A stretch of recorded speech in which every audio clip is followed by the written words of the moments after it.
Ohayo ka-san! Tara, samahan mo kong magluto ng special bulalo. For more food videos, don't forget to follow and share. Ayan po ang mga gagamitin ko sa aking bulalo. Itong mga buto-buto nga pala na to, in-order ko lang to sa Tokyo. Kasi dito sa mga supermarkets, wala talagang binibentang ganito. So ayan na nga kasan, para hindi kayo mainis sa video ko ng mga paghihiwa-hiwa. So hiniwa ko na siya bago ko siya videohan. So ayan na ang aking mga gagamitin. So ilagay na natin yung mga beef para pakuluan at para lumambot na sila. Sinabay ko na rin yung mga buto-buto.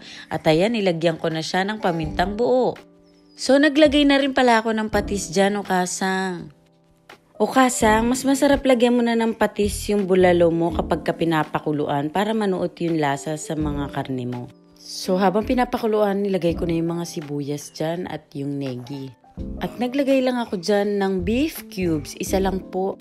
So yan, takpan natin siya at pakuluin yan, kumukulo na siya. Kapag malambot na mga karne, isa-isahin nyo nang ilagay yung gulay. Siyempre o kasang, unahin natin yung matigas na gulay.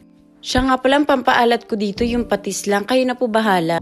Magtansya ng lasa. Half cook ko lang lutuin ang mga gulay ko sa bulalo o kasang. Mas gusto kasi yung medyo may tigas pa yung gulay. So, papakuluan lang natin ng isang beses yan. Okay na yan. Ayan na o kasang. Tapos na yan. Tapos nilagyan ko na lang siya ng spring onion sa ibabaw. So, kainan na. Itadakimasu!